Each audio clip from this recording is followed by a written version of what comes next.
আসসালামু আলাইকুম সবাইকে টেকনিক ইজি এডিশনের পক্ষ থেকে জানাচ্ছি স্বাগতম। যারা এখনো আমাদের এই চ্যানেলটি সাবস্ক্রাইব করনি দ্রুত সাবস্ক্রাইব করে চলে এসো। আজ আমরা আলোচনা করব ডিজিটাল প্রযুক্তি নিয়ে। ডিজিটাল প্রযুক্তির আমরা সাইবার অপরাধ সম্পর্কে অনেক কিছু জেনেছি। সাইবার অপরাধ কি, সাইবার অপরাধ কোনটি, বা সাইবার অপরাধ থেকে রুখে দাঁড়াতে বা সাইবার অপরাধ থেকে রক্ষা পেতে আমাদের কি কি করণীয় এবং আমরা কিভাবে মানুষকে সহায়তা করতে পারি সাইবার অপরাধ থেকে যাতে দূরে থাকা যায়, এবং বাবা মায়ের কাছ থেকে কীভাবে সাহায্য নিয়েছিলাম সাইবার অপরাধটি দমন করতে, এই সকল জিনিস সম্পর্কে আমরা জেনে এসেছি। আজ আমরা জানবো সাইবার অপরাধ এই নিরাপত্তার নীতিমালা সম্পর্কে, অর্থাৎ সাইবার অপরাধ থেকে নিরাপদ থাকার জন্য কি কি নীতিমালা প্রয়োগ করতে হবে। আশা করি তোমরা বুঝতে পারবে কিভাবে নীতিমালা প্রয়োগ করতে হয়। তো চলো চলে যাই আমাদের মূল পর্বতে। সেশন 5 আমরা বানাবো আমাদের সাইবার অপরাধ নিরাপত্তার কি বলতো নীতিমালা, অর্থাৎ সাইবারের নীতিমালা সম্পর্কে আজ আমরা জানবো। বন্ধুরা, এবার আমরা আমাদের নিজেদের জন্য সাইবার নিরাপত্তার নীতিমালা বানাবো, যেখানে আমরা শপথ করব যে কি বলতো যে সকল নিরাপত্তার নিয়ম কানুন আমরা নিজেরা মেনে চলবো এবং স্কুলের অন্যদের জানাবো যেন তারাও মেনে চলে।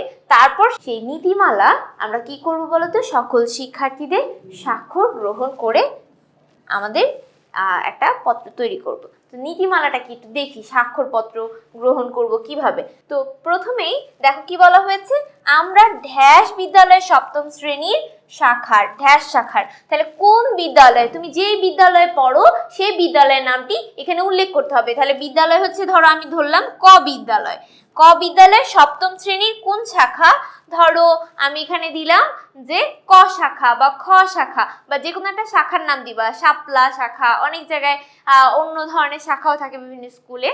তুমি যে স্কুলে যে শাখায় পড়ো, যেমন আমি এখানে দিলাম, যেহেতু এখানে ক স্কুল দিয়েছি তাহলে আমি এখানে খ দিই, খ শাখা। হ্যাঁ, খ শাখার সকল শিক্ষার্থীরা শপথ করছি যে সাইবার নিরাপত্তায় আমরা নিম্নলিখিত কাজগুলো কখনো করব না বা অন্যকে উৎসাহিত করব না। এইভাবে আমরা কি করছি, একটি শপথ করছি এবং তার সাথে সাথে কিছু নীতিমালা এখানে দেওয়া হয়েছে। দেখি কি কি নীতিমালা প্রয়োগ করা হয়েছে। নিজের নাম গোপন করে রেখে অন্যের সঙ্গে মোবাইল বা ইন্টারনেটে কথা বলবো না। এটা কিন্তু অনেক বড় অপরাধ, এটা কিন্তু এক ধরনের সাইবার অপরাধ। নিজেকে হাইড করে অন্য কারোর সাথে কথা বলা ঠিক না। তার জন্য অবশ্যই নিজের নাম একদম ক্লিয়ার করে বলতে হবে এবং অপরকেও এটাকে উৎসাহিত করতে হবে যে না, তুমি এই কাজ করা যাবে না, এটা কিন্তু সাইবার অপরাধের মধ্যে অন্তর্ভুক্ত। আচ্ছা, 2 কি বলা হয়েছে দেখো, অপরিচিত কারো সাথে নিজের বা পরিবারের ব্যক্তিগত তথ্য দেব না, অর্থাৎ কারো তথ্য কেউ আদান প্রদান করব না। নিজস্ব তথ্য নিজের পরিবারের ভিতরেই রাখা ভালো বা শ্রেয়। সেই ক্ষেত্রে আমরা অপরিচিত ব্যক্তি কারো কাছে নিজের তথ্য দিব না। কাউকে সাইবার জগতে আচ্ছা গালি বা মনোকষ্ট বলতে গেলে হচ্ছে কাউকে মন্দ কথা বলা দিয়ে তাকে কষ্ট দেওয়া, এগুলো আমরা দেব না, কারণ এটা এক ধরনের সাইবার বুলিং। এগুলো করলে কি হয়, আমাদের এটাও এক ধরনের অপরাধ। সাইবার বুলিং এর ফলে আমাদের কিন্তু বিভিন্ন দেশে আইন রয়েছে, সকল আইনের আওতায় নিয়ে আসা হয়। তো এই সকল কাজ আমরা করব না।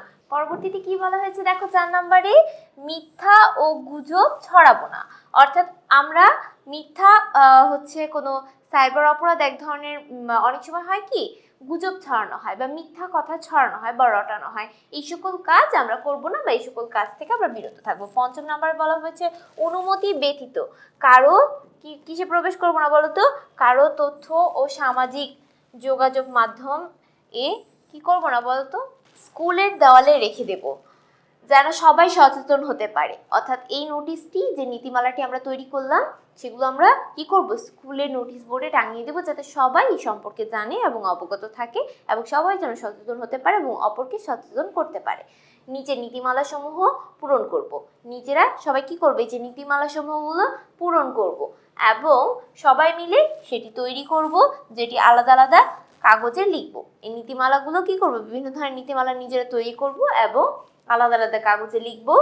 শ্রেণীর বাহিরের কাজ, আমরা স্কুলের বড় ক্লাসের শিক্ষার্থীদের কাছে নিজেদের নীতিমালা উপস্থাপনা করব এবং তারা কি নীতিমালার সঙ্গে একমত কিনা তা জানবো এবং উপরের ছকের মতো করে কি করব, একটি শিক্ষার্থীর স্বাক্ষর গ্রহণ করব।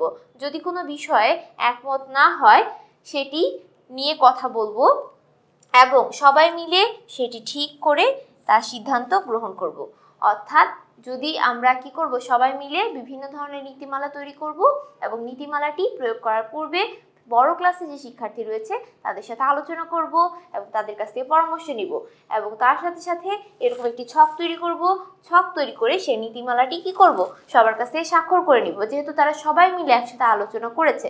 যদি কোনো সমস্যা থেকে থাকে কোনো নীতিমালায়, তাহলে সেটা কি করব, সেটা আমরা কথা বলে সিদ্ধান্ত নিব যে কোনো ধরনের সমস্যা আছে কিনা। আশা করি তোমরা এই পর্বটি বুঝতে পেরেছো। পরবর্তী পর্ব দেখার জন্য সবাইকে আমন্ত্রণ জানিয়ে এখানেই বিদায় নিচ্ছি। কিন্তু সবাই শুনে রাখো, সাইবার অপরাধের এই নীতিমালাগুলো তোমাদেরও বাড়ির কাছে থাকবে। তোমরাও সাইবার অপরাধের বিভিন্ন ধরনের নীতিমালা তৈরি করে নিয়ে আসবে। ওকে, আল্লাহ হাফেজ, আসসালামু আলাইকুম।